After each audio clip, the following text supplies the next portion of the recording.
I get so sad, so discouraged when I hear older people say, you know, I've done my time, Amy. I've kind of paid my dues. It's time for me to sit back, let the younger ones do it now. Because they're missing out on some of the biggest stuff that God wants to do in and through their life. And one of the reasons why I think this happens so often is we've all bought into many of the myths that exist in our culture about aging. And there's a lot of them, like older people are bad drivers, or when you're old, you're going to lose your memory. I want to highlight just 3 other ones. Myth number 1, older people can't learn new things. That's a myth. Our minds can continue to make new connections and learn new things well up into the very later years of our life. In the absence of disease, we can keep learning. Now, it takes us longer to learn the older we get. You know, my little ones, they are learning every day just like that. And as we age, it takes us a little longer to make those connections. But it's quite possible. Myth number 2, younger people can work better than older people. Not true. That's a myth.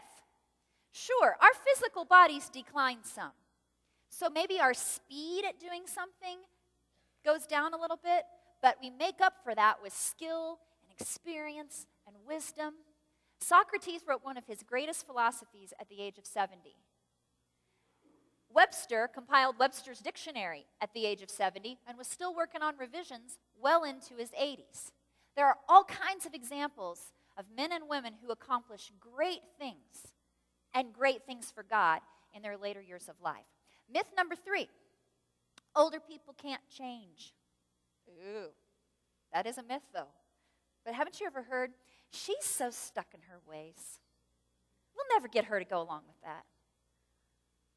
But we can change. Change has to do more with our temperament and our personality than it does our age. If change is tough for you as a young person, it's going to be kind of hard for you as you get older.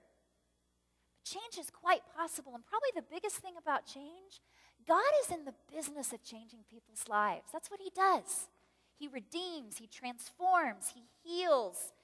And when we start thinking, well, once you reach a certain age, it's going to be really hard for them to change, we put a limit on God and we put a limit on what he can do. This is a picture of a guy named Bob, and Bob is a part of a church that is intentionally reaching out to people that are over the age of 55. They're seeing many of them come to Christ. They do it often through small groups, so lots of these guys like Bob, men and women, are joining these small groups. They're building relationships, and over time, they're finding their way back to God or finding Christ for the first time. Bob was one of those who made a decision to follow Christ. Here you see him getting baptized, and you know what he said? All my life, I've known something was missing. Now I know what it is. Don't tell me that we can't change. We can change, and the older people in your life can change, and it's so important that we grasp that. And we've got to believe that because some of life's greatest achievements happen in the later years. They happened for Bob, and they happened for Caleb, and they can happen for many of us.